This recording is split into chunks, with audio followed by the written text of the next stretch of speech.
Everybody is speaking about the heat wave, at least here in Europe, and it is important to do all the things. Drink water, do what you can to cool your home, hands off the alcohol because it dehydrates you. Be aware of the signs of heat stroke, all that.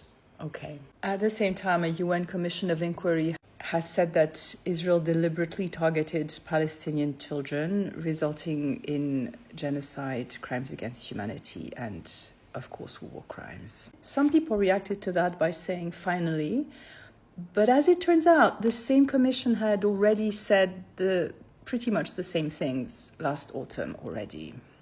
What both of these topics share is the feeling of urgency, the heat wave, and the increase in conflicts and the increase in the gravity of conflicts, not just their number, but how bad they are, how unlimited they are, despite all the rules that we'd sort of said we'd agree to follow in wars.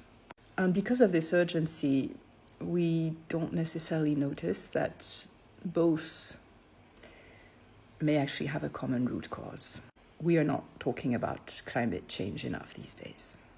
The news coverage of the heat wave has been about adaptation, and adaptation matters, don't get me wrong, but all the messages of the past years and decades about limiting climate change and its impact somehow seems to have gotten lost.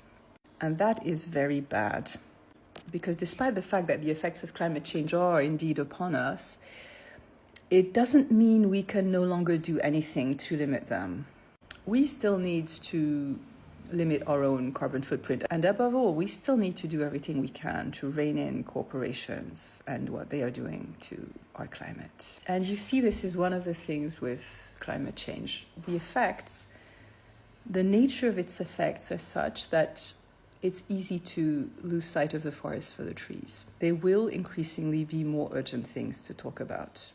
Heat waves, but also natural catastrophes, landslides, hurricanes, and yes, armed conflicts. They too have an increased risk of happening when drought happens, when people get forced off their land, need to find another place where there are already people, and you get the gist. The things that get worse with climate disruption are not just the heat. They are basically most of humanity's problems. So yes, I absolutely understand that one reason why people might have backed off is a feeling of fatalism, of, well, we tried and there was nothing we could do, so let's just do other stuff now, which we are able to do. Believe me, I get it. But I'm a physician and an ethicist, and as a physician, there is one thing I have to say. One of the most frustrating things that we have to do as doctors is the care of patients who are going to get worse no matter what we do, and whom we can nevertheless help to get worse more slowly. Sometimes after getting worse, they will have a chance of getting better. Sometimes that's not the case, and very often you don't know whether it's going to be the case for this patient or not, and you have to try.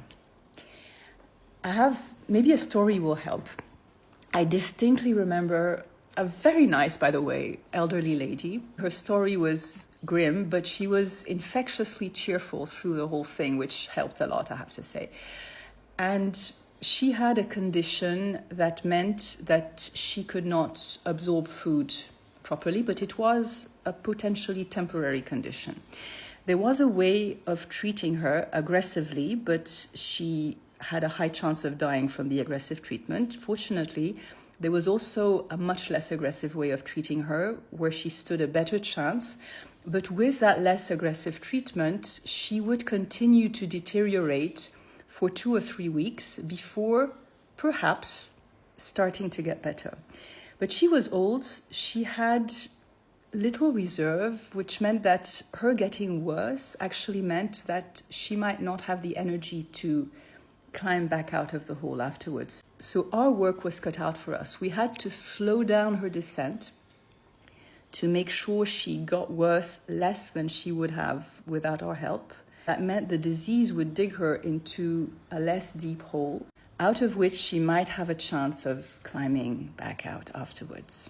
But it meant that for these 3 weeks, we had to keep treating her while she was getting worse. And that was intensely frustrating for everyone involved, for herself, of course, but also for the whole healthcare team. We did not feel like our efforts were getting us anywhere, although they were actually helping.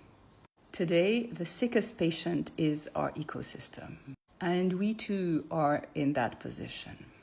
Whatever efforts we are able to muster will make things less bad, at least at first, and we do not know if, in the end, our efforts will be enough to have nature regenerate at the end.